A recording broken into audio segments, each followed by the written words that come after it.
Tu l'as, j'espère. Non, non, tu l'as. Oh, merci. Merci.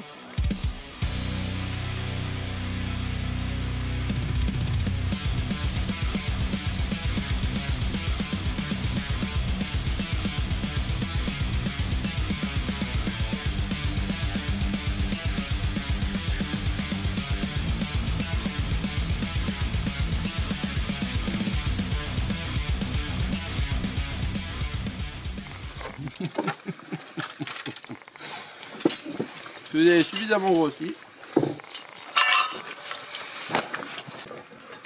Il y a de la tresse sur celui-là.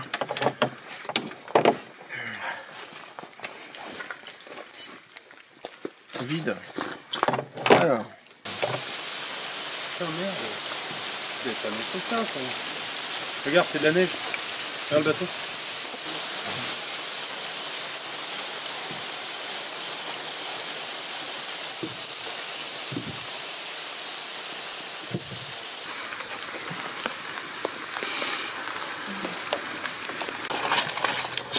On dans le bateau?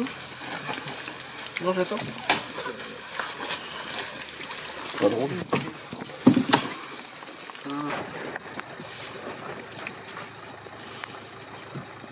Alors Fabien, on va les trouver où les brochets là? On va faire comme du power fishing mais version pêche hivernale. C'est-à-dire? Tu jettes et t'attends tout doucement que ça descende. Donc qu'est-ce qu'on fait? On laisse les hors-sous pour qu'ils nagent à la descente, c'est ça? À la descente, on va tomber dans les... On va attaquer même au bord, tu vas avoir 8-9 mètres d'eau. Et les poissons, en fait, il y a du bois partout au fond de l'eau. Les poissons sont calés le long des troncs. Ça dégage un peu de chaleur, ils sont calés contre. Mais ils sont pas dans 8 mètres, ils sont En pélagique. en pélagique.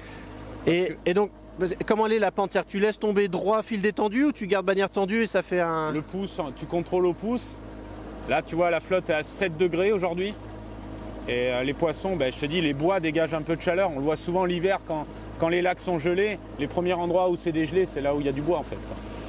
Fais gaffe en termes d'équilibre, parce que des fois le bateau va passer sur des bois. Ah mais moi niveau équilibre je suis au top. Non, mais voilà.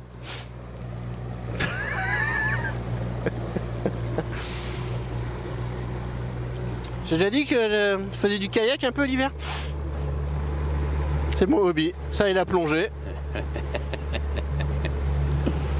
Alors après au Paulin, là comme le lac est en train un peu de baisser, s'il y en a un qui est calé au bord et qui descend sur ton leurre, tu le vois? Ouais. Tu vas le voir descendre sur le leurre. C'est bon ça. Ouais, je vois bien l'action. Oula.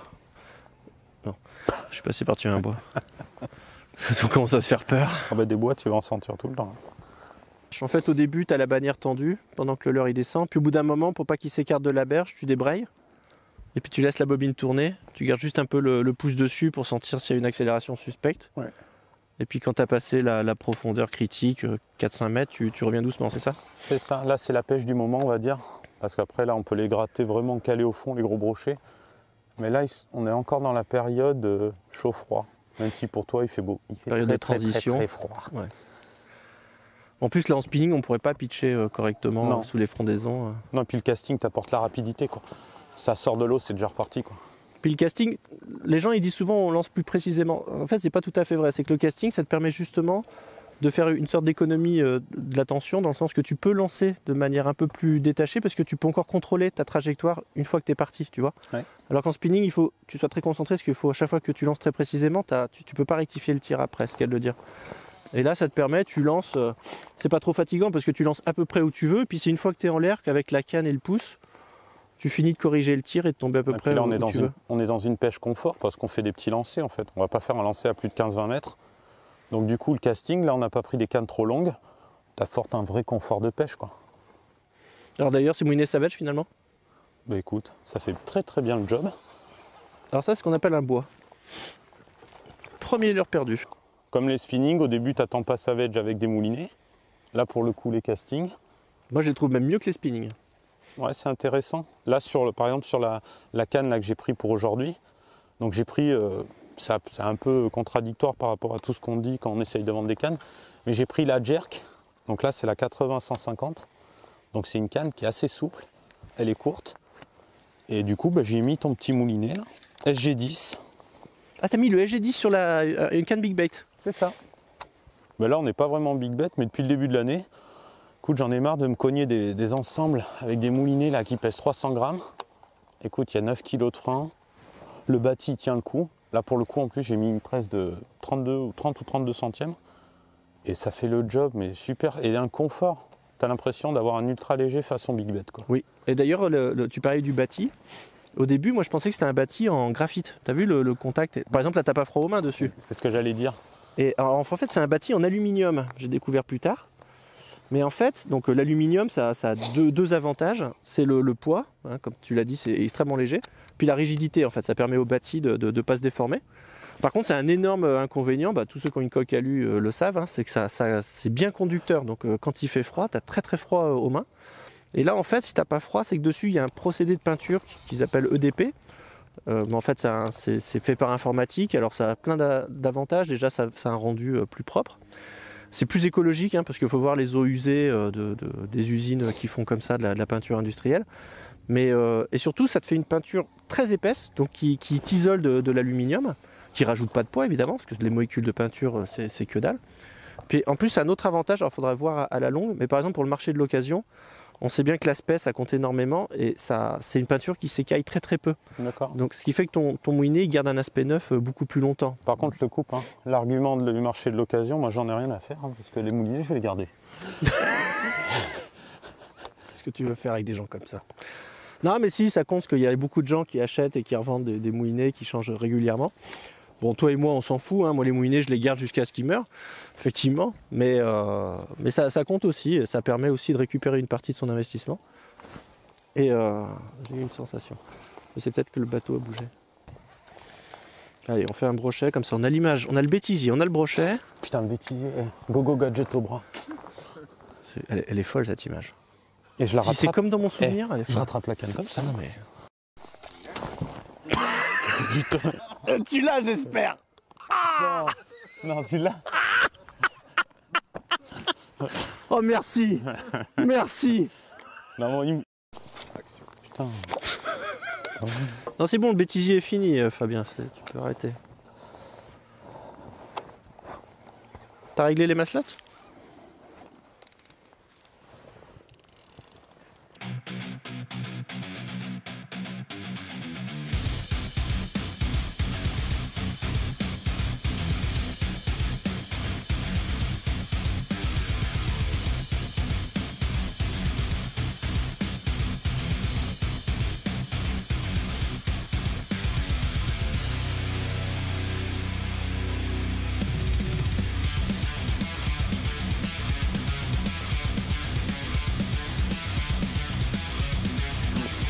Là, c'est bon, là.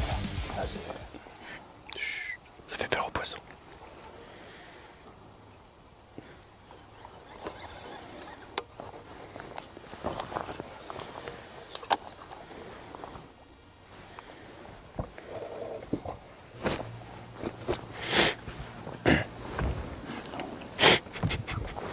On a des images de ferrage.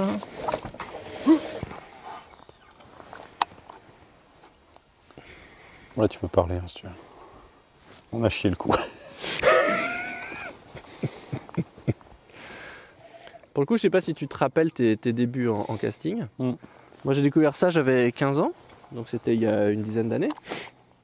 Et bon, comme tout le monde au début, j'y suis pas allé. Hein, ça m'a pas plu.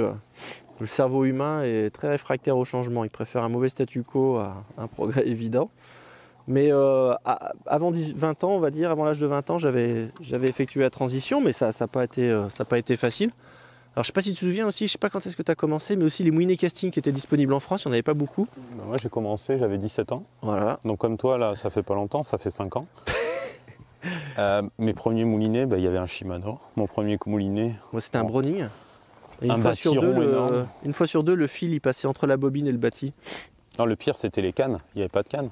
Il n'y avait pas de canne. Ou alors des trucs très souples, très moches.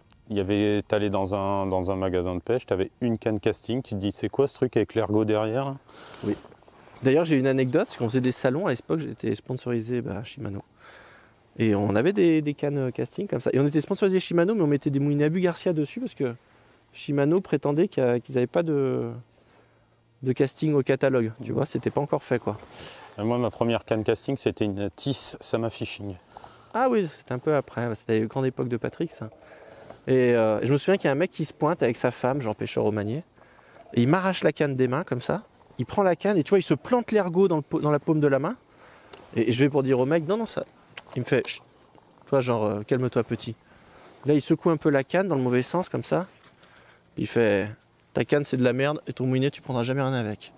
Pour dire comme on partait de loin, quoi. Mais je veux dire, nous-mêmes, on a eu du mal. Moi, au début, j'étais pas du tout dans le truc, quoi. Non, mais l'arrivée du casting, c'est avant tout l'arrivée aussi des cannes courtes dans le carnassier. Parce qu'on était encore sur des cannes, des Shogun, des trucs qui faisaient 2,40 m. Je me souviens de la canne leur soupe, 2,40 m. Là, on arrive avec des cannes d'1,80 m. Les gars prenaient ça pour des ultra légers, façon pêche du brochet. Et c'est que là, après cette arrivée de casting avec les cannes courtes, sont arrivées toutes les cannes spinning où on a pu développer après, par la suite, les pêches verticales, les pêches de power fishing, tout ça. Mais c'était déjà, la nouveauté, c'était de pêcher avec des cannes très très courtes. Exactement.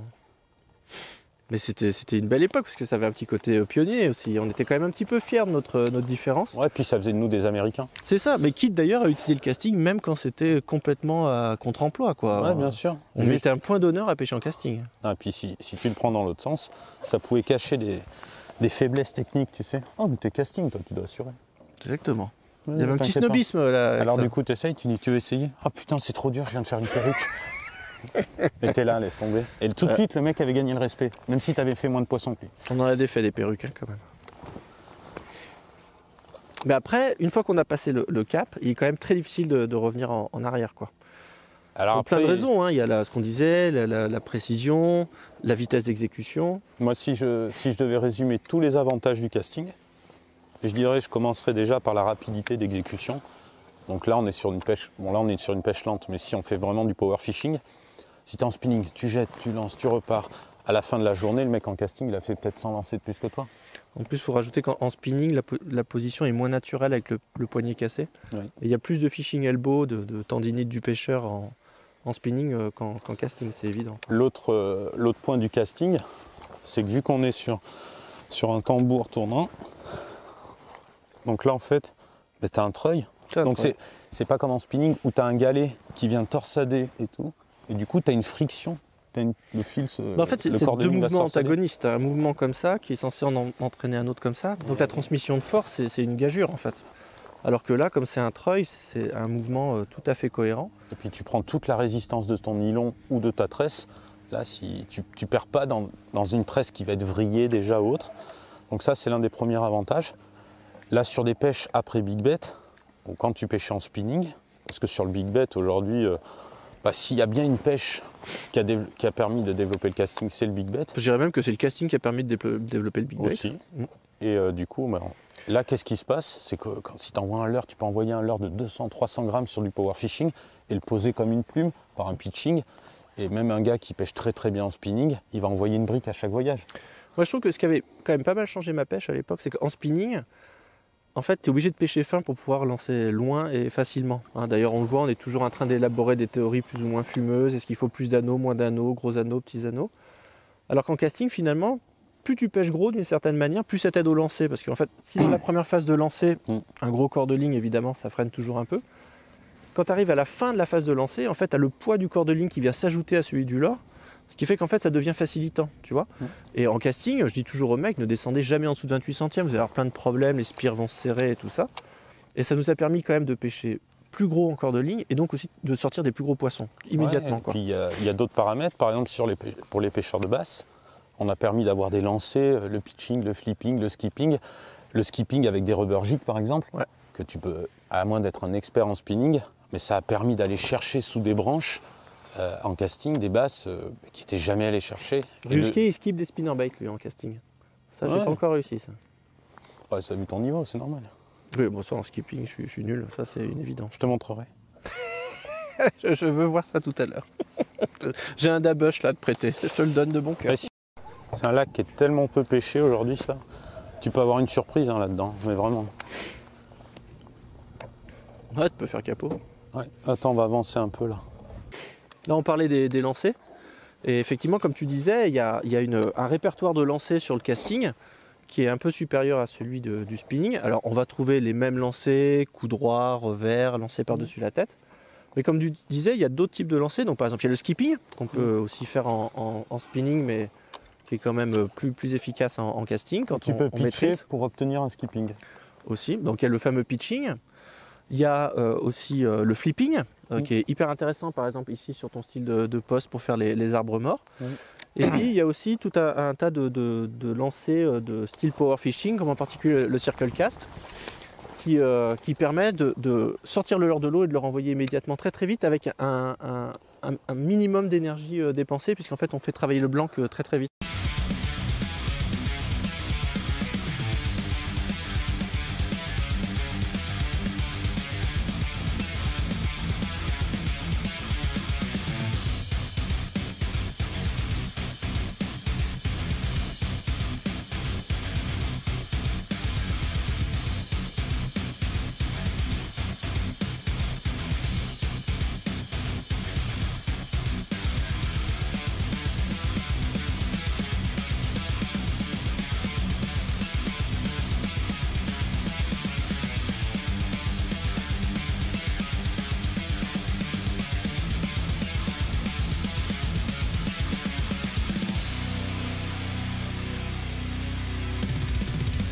De la faire, je fais 3 ans de plus, on dirait ma petite sœur. J'adore cette phrase.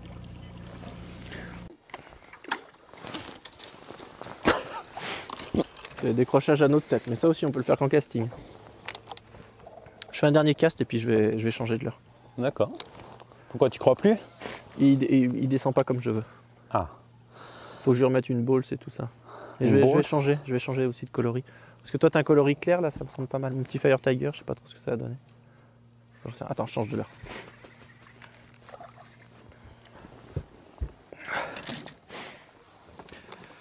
Et tu vois, il y a un autre truc qui a fait que le casting au début, ça a un peu été difficile. Je sais pas si tu as connu, mais au début, il existait quasiment que des moulinets ronds. Ouais, des blocs ronds.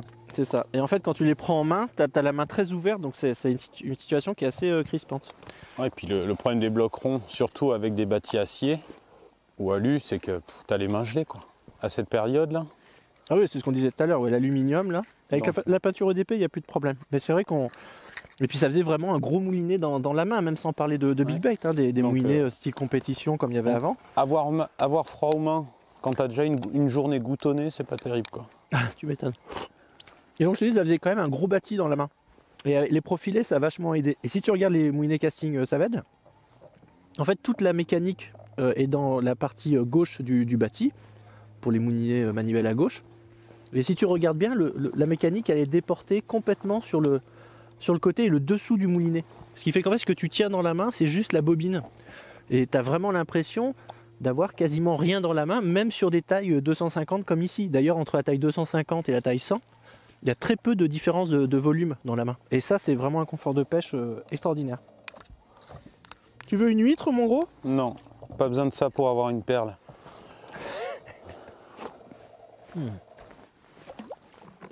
Maxime, une huître? Bah finalement, j'ai continué avec mon rouge Polstel. Il m'a l'air pas si mal que ça.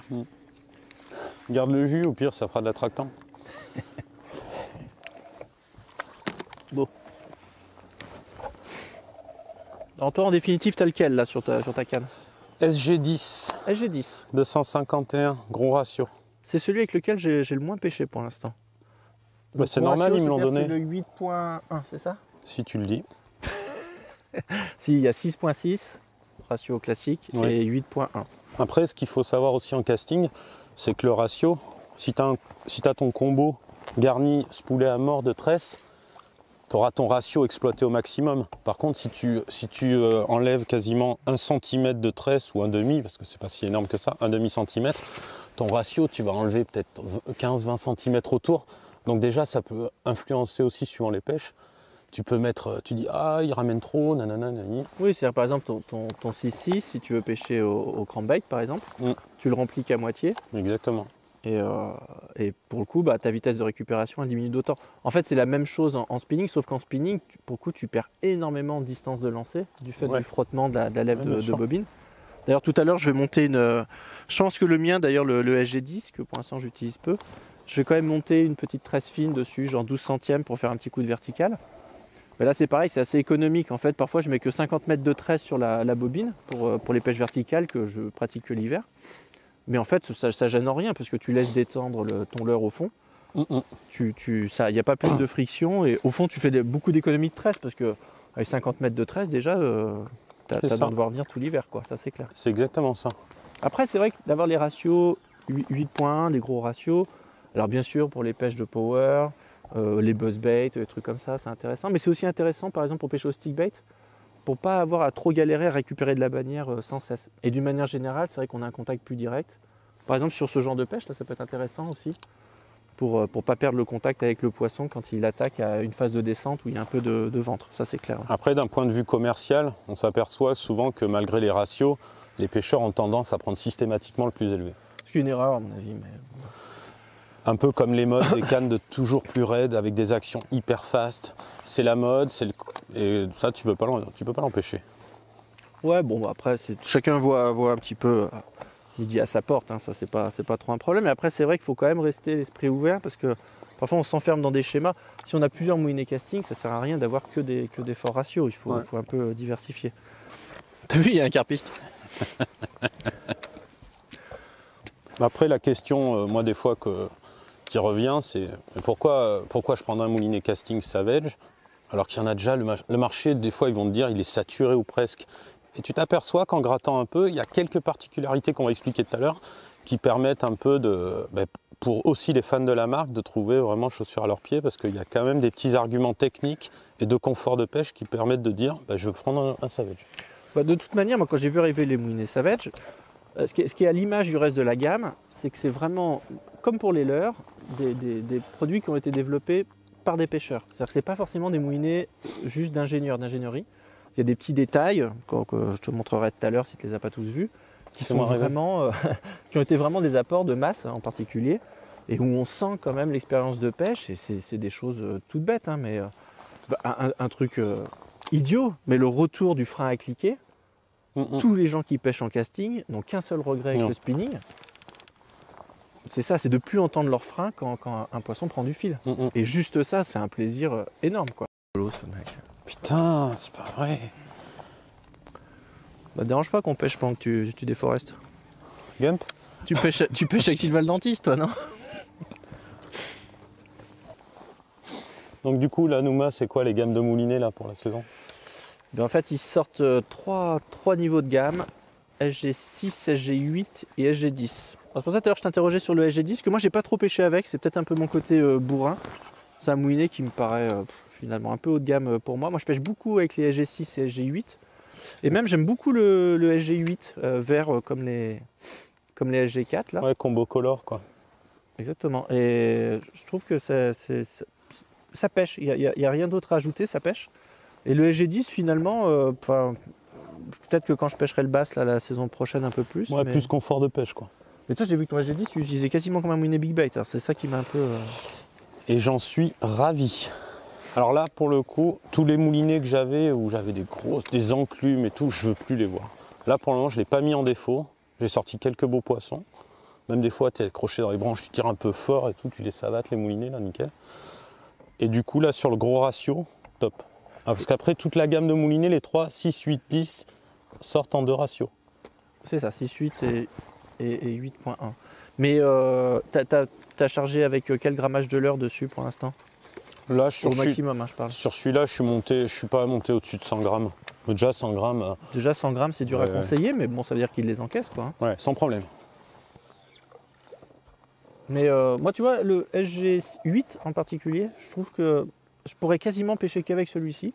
En plus, on est à moins de 200 balles prix public, donc ça reste raisonnable. De toute façon, hein, c'est casting, mieux vaut mettre l'argent dans le moulinet que dans la canne. Hein. C'est pas comme en spinning.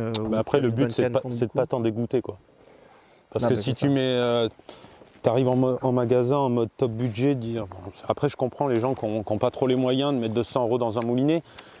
Mais si c'est ton premier combo casting, mets-toi les chances de ton côté pour pas t'en dégoûter, quoi. Non, mais de toute façon, tous ceux qui ont un peu de bouteille dans la pêche au leurre, tout ce qui a freiné notre apprentissage du casting, c'est qu'au début, on achetait des moulinets à 50 balles. Et on a tous fait la même erreur. Et tu peux pas empêcher quelqu'un de faire cette erreur-là. Non, Mais il faut vite en revenir et se dire, bon, ok, quitte à m'acheter qu'un seul moulinet. si c'est sur du big bet, c'est pas gênant. Par contre, dès que tu commences à tomber en dessous de 15-20 grammes, Non, mais avec Bah là, du si frein tu- magnétique, c'est déterminant. ouais, Ça c'est évident. Ça, c'est clair. après ça permet de vendre un peu de tresse et de fil, quoi. Après, même quand tu pêches des pêches brochettes, donc des leurres de 40, 80 grammes, ou que tu commences à démarrer un peu big bait, disons là jusqu'à 100 grammes, il faut aussi voir que bon, il y a un aspect d'usure aussi quand même du moulinet. Il faut, bien faut sûr. que ça tienne la choc. Et puis même le frein de combat. Là, il y a des freins qui sont annoncés très élevés. Alors, il faut savoir que quand on parle de frein de moulinet, il y a deux manières de compter. Il y a ce qu'on appelle le frein réel, c'est-à-dire quand le moulinet crache du fil mais de manière fluide, sans à-coups. Et puis le frein maximal. Là, souvent, les valeurs qui sont annoncées, c'est puissance de frein maximal, c'est-à-dire ce qu'il peut retenir comme charge. Bon, ça n'a rien à voir avec les conditions de pêche, parce que ça ne sert à rien d'avoir un frein qui sort par à-coups. Mais disons qu'admettons, même sur des moulinets qui annoncent 15 kg de frein, admettons que le frein réel, ça soit 7 kg. 7 kg, tu peux pêcher à carangue avec. Hein. Ah oui, t'auras cassé ta canne avant. Tu auras cassé la canne bien avant, puis tu auras C'est peut-être sûr. même lâché la canne. Mais donc ça vaut le coup d'investir un petit peu dans le moulinet. Et je te dis, à SG8, le vert, Ouais, ça j'en ai coûte un moins là. de 200 balles. Mm, mm. Moi, je trouve que ça fait le job Ouais, pour très quasiment bien. dans toutes les pêches. Très bien, très petit, très compact et tout, Tu super me agréable. donnes un 6,6 et un 8,1, je pense que je fais ma pêche, 90% de mes pêches de l'année. Tout à l'heure, on parlait des avantages casting aussi, et on en reparlera tout à l'heure par rapport à la particularité des moulinets Savage. C'est par rapport à l'entretien. Si tu prends un spinning, il faut le graisser régulièrement, s'il est tombé dans la flotte, s'il a beaucoup plu. De manière générale, le casting te demande quasi zéro entretien. Après, sur quelqu'un qui pêche beaucoup ou qui lui met beaucoup de contraintes, ouais, là tu vas l'entretenir. Et après, on reparlera plus profondément de ce que tu m'as expliqué là, par rapport au système de graissage qui est hyper intéressant. Exactement. Et d'ailleurs, tu vois, là il fait froid, hein, j'ai les doigts gourds, hein, je le sens. Tout à l'heure, on a eu une petite averse de grêle. Mais tous les moulinets sont équipés d'une graisse qu'on appelle Duragrise. Alors, c'est hyper important parce que cette graisse, elle est efficiente, je me souviens plus, de moins 60 à plus 130 ou l'inverse, moins 30 à plus 160, qu'importe. En tout cas, ça couvre largement les amplitudes pour la pêche. Et en fait, ça a un avantage, c'est que d'abord, la graisse ne va pas trop figer pendant l'hiver, donc tout moulinet garde sa fluidité. Mais souvent, en fait, les gens, ce qu'ils sous-estiment, c'est que parfois, les moulinets, ils tournent très très bien l'été, mais en fait, la graisse se fluidifie et elle perd son aspect Bien sûr. lubrificateur et surtout protecteur, par exemple pour les roulements à billes. Et là, avec cette graisse, l'été, tu n'as pas d'intrusion de poussière dans la mécanique. Et c'est très très important pour la longévité. Et c'est ce qui fait que tu peux te permettre d'avoir un moulinet que tu n'entretiens pas. Ça aussi, il ne faut pas le conseiller, mais moi, je ne mets jamais une goutte d'huile ou de graisse dans un moulinet. Et encore que là, tu enlèves la bobine, tu accèdes directement en fait, au cœur du moulinet. Tu mets une goutte d'huile ou deux de temps en temps, et en fait, ça va lubrifier toute la mécanique. Souvent, ça suffit, il n'y a pas besoin d'aller chercher plus loin. Un petit peu de graisse sur le guide-fil. Et normalement, c'est Ouais, parti. c'est souvent la partie oubliée, le guide-fil. Ah bah, surtout que c'est fondamental parce que dès qu'il y a un peu de sable dedans, ça commence à être la cata. Bon, mon commis, là, ça serait pas le moment de nous monter une petite canne verticale là? Si tu veux, ouais. Donc tu me spoules ton petit moulinet là, et je veux le combo green. Donc bah, ça tombe bien, tu l'as pris. Donc tu me spoules tout. Ça marche. Non, à votre service.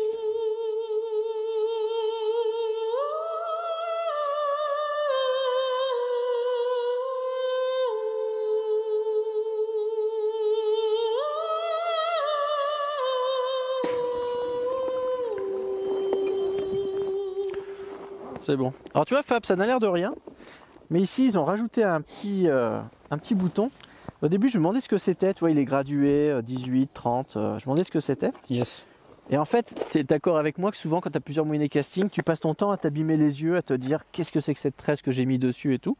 Et là, tu vois, je viens de mettre de la 12 centième. Et il y a un petit repère sur le bouton. Et en fait, j'ai juste à le tourner. Je l'amène à la marque 12. Et en fait, comme ça, du premier coup d'œil, eh ben, je sais ce que j'ai mis, ce que j'ai spoulé sur mon moulinet. C'est idiot, mais quand moi, tu as pas mal de moulinets casting, bah, du premier coup d'œil, tac, tu sais ce que tu as dessus. Et parfois, c'est hyper important quand tu as des mesures. Alors, tu peux l'exprimer en livre aussi, les Américains, ils parlent en livre. Mais par exemple, quand tu as toute une série de moulinets qui vont du 30 centièmes au 45 centièmes, tu es quand même bien content, surtout moi qui me suis pas mal remis au copolymère, de savoir immédiatement ce que tu as dessus. Je trouvais que c'est. Non, Ça a c'est l'air un de petit rien, détail, mais- mais il y en a qui vont apprécier. Mais J'ai moi 2-3 potes qui ont kiffé. Parce Ah ouais que quand tu es sur le bateau et que tu as 4-5 combos, et que le gars il dit bah, je veux me faire la série Savage, au moins Ah non, mais même moi, je Ouais, trouve c'est un petit détail, mais c'est marrant. Pourtant, je suis pas du genre à m'embêter à faire ce genre de petits trucs, mais j'ai pris l'habitude et franchement, je suis assez content. Bon, en tout cas, ton combo vertical est prêt, monsieur. Ah. On va pouvoir passer aux choses sérieuses. Donc là, on est repassé en vertical. Merci Nouma d'avoir spoolé le combo. Donc un petit SG8. Je vais m'accrocher. Non. Vas-y, continue, je fais comme si je pêchais avec la tête tombée. On commence. Donc là, on vient de passer en casting. Donc pour le coup, vertical. On va essayer de chercher le cendre. Donc là, l'intérêt du casting, on va en parler après pour la verticale. Là, pour le coup, un SG8 250. Donc super agréable à pêcher parce qu'il est très fin. Donc sur une prise de main comme ça, très très agréable. Pour la verticale, frein de friction et micrométrique ouvert, pas tout à fait à fond, mais bien assez ouvert. Ce qui permet en fait de faire descendre le leurre plus rapidement au fond. C'est-à-dire que là, même sur un petit grammage, 7-10 grammes avec un petit leurre, 4-5 pouces, si on a un mauvais moulinet, tu ouvres à fond, ça descend pas, on est obligé de tirer le fil à la main. Ça va pas du tout. L'intérêt du casting pour la verticale, c'est que si là, par exemple, là je sais que je suis à peu près décollé de 20-30 cm, j'appuie d'un coup, je contrôle au pouce, et sans utiliser l'autre main, je passe mon doigt dessous, j'arrive à enclencher. Donc ça, c'est plutôt pas mal. Et c'est-à-dire, même si on est en spinning et qu'on recherche à retrouver le fond sur de la verticale, je sais pas, on a un plateau à 6, on arrive à 8, on veut retrouver le fond, qu'est-ce qu'on fait en spinning? Soit on ouvre le pick-up, soit on sort le fil à la main. Casting, j'ouvre tout doucement, je descends toujours fil tendu. Et souvent, au centre, tu as des touches à la descente. Donc ça arrive d'être beaucoup plus précis. Et j'aime bien moi, parce qu'en plus, c'est vrai que tu peux même remonter ton leurre comme ça. Et l'intérêt des moulinets pas larges du tout, comme celui-ci, ben c'est qu'on arrive à faire ça. Pourtant, j'ai pas des grandes mains, quoi, mais c'est très très agréable. Là, tu t'appuies sur le frein étoile, je vois, pour le... Exactement, étoile, ou même sur le bas, derrière des poignées. Donc ça, c'est très agréable à faire. Après, il faut vraiment... Excuse-moi, c'était bien? Ouais, je pense que c'est bien. T'avais un truc à rajouter important? Non, juste préciser les... Toi, tu peux refaire un tuto sur les freins de friction. Ouais, de toute façon, on va en parler tout à l'heure. Ouais, on va en parler. Tu veux bien quand il m'a décroché?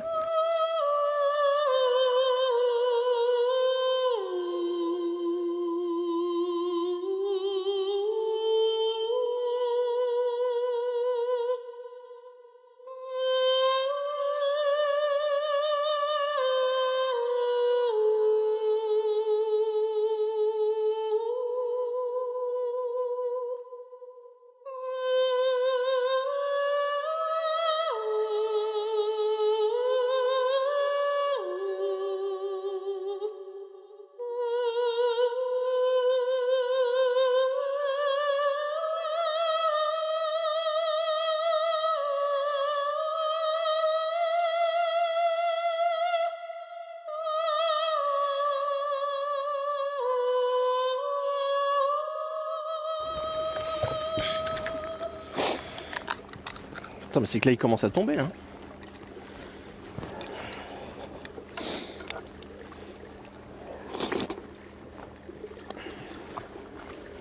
Non, mais t'as pas le droit de faire ça, putain. Alors, pêcher casting va vous apporter tout un tas de satisfaction. Et avec un petit peu d'habileté et surtout d'habitude, vous allez pouvoir faire pas mal de choses. En particulier, quand il s'agit des nœuds de raccord tresse bas de ligne mono, on pense souvent au nœud FG, qui est effectivement très solide, qui passe très bien dans les anneaux. Mais c'est assez fastidieux, c'est assez long à faire, tout le monde ne le maîtrise pas, c'est assez difficile à réaliser. Et puis tout simplement, il y a des fois au bord de l'eau, comme ici les eaux sont teintées, on n'a pas besoin d'un très long bas de ligne, on a juste besoin des 30-40 cm terminaux avant le leurre. Et donc je vous montre comment réaliser très rapidement avec un moulinet casting. En fait, le casting va faire office de knotter en fait, dans ce nœud-là.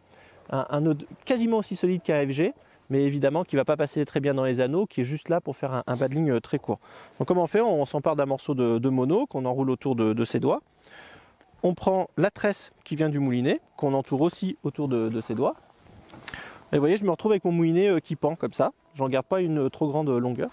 Et simplement, ce que je fais, c'est que j'utilise donc mon moulinet comme un knotter pour passer plusieurs fois, faire des spires très très serrées autour du mono. Et quand je commence à en avoir quelques centimètres, en fait, je fais la même chose mais dans l'autre sens. toc, toc, toc, je reviens sur mon nœud. Alors je vous cache pas qu'il faut s'entraîner un petit peu chez soi les premiers temps. Mais là en fait je viens de remplacer la première partie du nœud FG, qui est en fait la partie la plus solide, ce qui fait que le nœud tient. Et c'est très suffisant en fait pour avoir un nœud qui n'est en réalité pas un véritable nœud, c'est le secret du FG Note. Et je vais simplement juste le verrouiller avec une boucle simple, le plus simple du monde. Et au lieu de me lancer dans la deuxième partie du nœud FG, qui est en plus pas la plus facile à réaliser, je vais le terminer ici en le fermant par un nœud double. Donc au lieu de passer une fois, hop, je vais passer 2 fois. Voilà. Et maintenant mon nœud est verrouillé, il ne peut plus glisser. Et c'est extrêmement solide. Ça peut ni glisser ni casser. Mais évidemment, comme c'est une version simplifiée du nœud FG, je ne peux pas le faire passer dans les anneaux. Donc simplement, ce que je fais, c'est que je laisse dépasser, par exemple, 1 cm de mono. Je laisse aussi 1 cm, disons, de tresse en excédent. Je coupe la longueur de bas de ligne qui m'intéresse. À la fin, je vais mettre une agrafe ou un anneau brisé. Et cette partie ici, où il y a le nœud, ça ne cassera jamais. Donc vous êtes tranquille au moins pour votre journée de pêche. Et c'est extrêmement solide, vous verrez en vous accrochant dans les obstacles, c'est pas à cet endroit-là que ça va casser. Alors après, parmi l'apprentissage du casting, comme pour tout, hein, il faut prendre tout de suite des bonnes habitudes. Et ce qu'on voit souvent, alors c'était d'autant plus vrai avec les profils ronds, et les premiers profilés aussi, qui étaient quand même encore assez épais, c'est en fait des gens qui contournaient l'obstacle en ne plaçant que l'index devant la gâchette, de manière en fait finalement ne pas avoir à tenir la canne, et en fait ils prennent l'habitude de pêcher de cette manière. Alors si dans un premier temps c'est assez confortable, en fait on perd tout un tas des avantages du casting, et le premier c'est que si on tient vraiment son moulinet dans la main, et bien en fait on n'a plus finalement à porter tout le poids du moulinet, il n'est pas basculé vers l'avant ainsi que tout le poids du blanc. Le fait de tenir le moulinet dans la main, déjà c'est ça de moins à porter, ça soulage en particulier les articulations. Ce qui fait que dès le départ, il faut s'habituer à mettre simplement l'auriculaire derrière la gâchette et tous les autres doigts devant et tenir son moulinet comme si en fait on tenait une balle de tennis. Et même d'ailleurs quand on s'entraîne à lancer au début, on peut s'entraîner à lancer comme ça, comme si on lançait une balle, c'est-à-dire avec la paume de la main vers le bas. Alors au début, c'est pas ce qu'il y a de plus confortable parce que comme c'est nouveau, il y a un petit effet de crispation de la main, mais ça dure peut-être une journée ou 2 sorties. Et après, c'est énormément d'avantages. Et en fait, on débraye après sa gâchette avec la dernière phalange du pouce. Et on est ainsi beaucoup plus confortable. Et puis surtout, on a vraiment un des gros avantages du casting, qui est la légèreté du combo. Hein. Ça, c'est évident. L'intérêt du casting aussi, sur des pêches d'obstacles, où là on a des obstacles un peu partout, très près de nous, mais vraiment à quelques mètres. Ça permet vraiment de positionner, d'adapter ses lancers et poser comme on veut très très rapidement. Et des fois, juste le fait d'être en spinning, de faire un lancer, tac, on a des arbres autour, c'est gênant. Là, dans un tout petit périmètre, juste avec l'inertie du leurre, si je lève ma canne assez fortement, du coup, le leurre a de l'inertie et fait dérouler la bobine. Et puis pas de pick-up à refermer. Dès que tu tournes la manivelle, tu es en action de pêche. C'est un contact. C'est-à-dire que si tu as un poisson, comme typiquement le black bass, qui va te prendre au moment de la poser sur l'eau, tu es tout de suite en action pour pouvoir ferrer. Et dans des endroits très restreints, aussi notamment sur les pêcheurs de basse, où des fois on peut avoir en casting des branches comme ça, là, et vraiment passer dessous. Ou pas. Les moins petits sont sur. Non, mais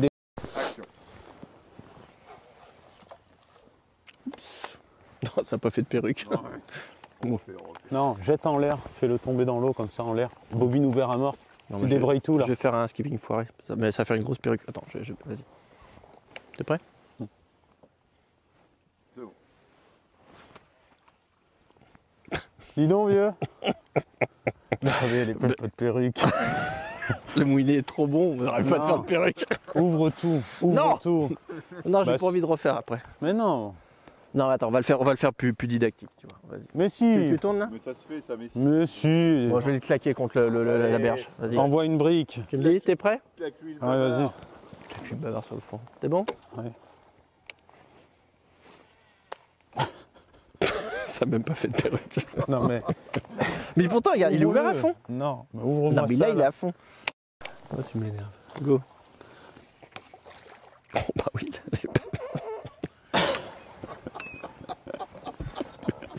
Dis donc, c'est quoi ce bruit? T'as fait une perruque dans ton slip.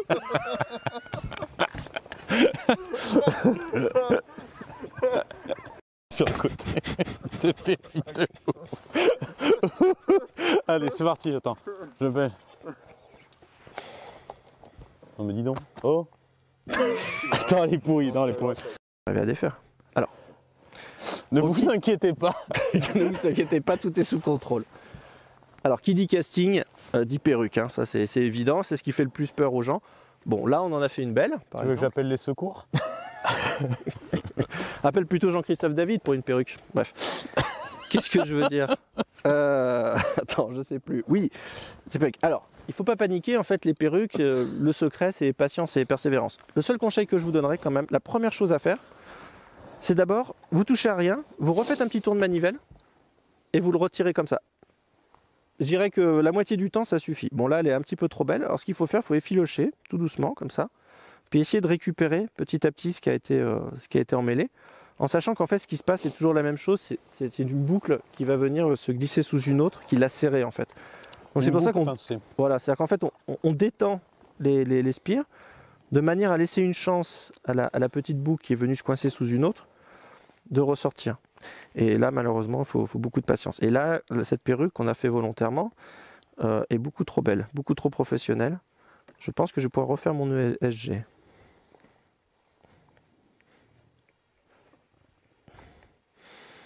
J'en étais sûr qu'en faisant ça, ça allait être la merde. Tu veux l'aide d'un ami?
Évidemment, le meilleur moyen de ne pas faire de perruque, c'est de prendre des mesures prophylactiques et en particulier de bien régler son frein de lancer. Le frein de lancer, c'est la petite molette qui se trouve ici, tandis que le frein en étoile, c'est le frein de combat, tout le monde connaît.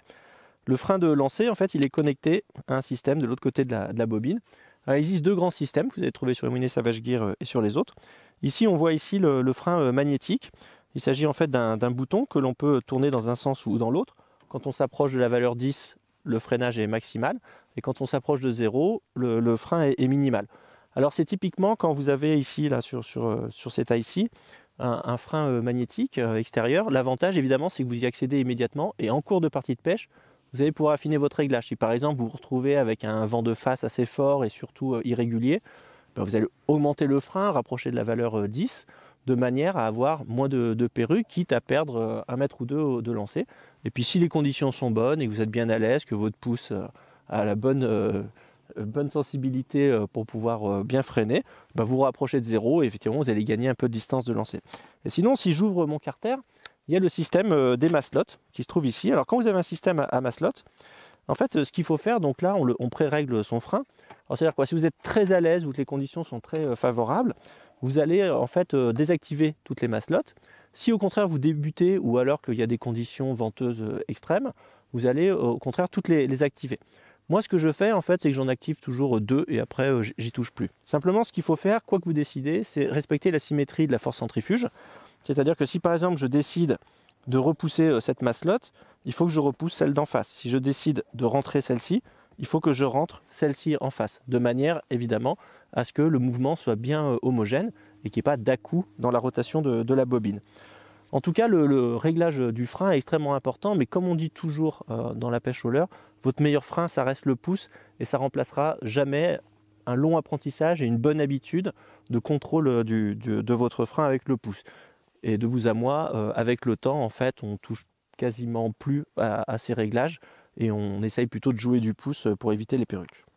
Qu'est-ce qu'il me reste à vous dire? Pas grand-chose. Alors peut-être que le diable se cache dans les détails, mais peut-être aussi le patron des pêcheurs, Saint-Pierre.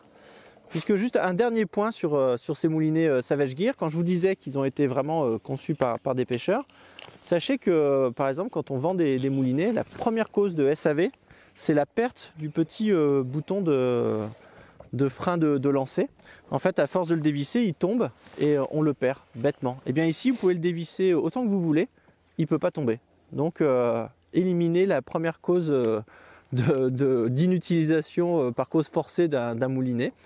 Et il y a encore bien sûr plein de choses à dire sur ces moulinets-là, mais voilà, le message que je voulais faire passer, c'est que c'est vraiment à la fois des moulinets d'ingénieurs, il y a une très belle conception ingénierie, mais aussi des moulinets de pêcheurs, puisque voilà, il y a toute une foultitude de petits détails qui ont été pensés par des pêcheurs pour les pêcheurs. Enfin, je ne sais pas ce que tu en penses, toi Fabien. Non, moi j'avais été emballé depuis que je les avais essayés. Aujourd'hui, je suis vraiment convaincu. Et attends de voir le moulinet Big Bad qui arrive. J'attends que ça.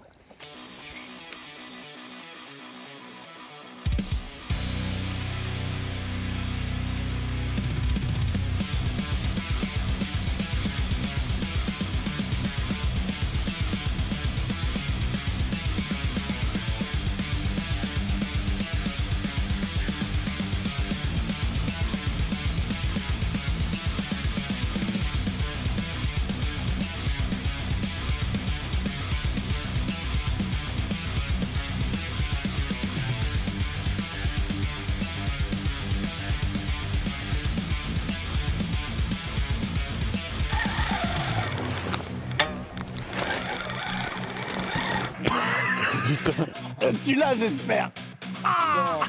Non, tu l'as. Oh merci.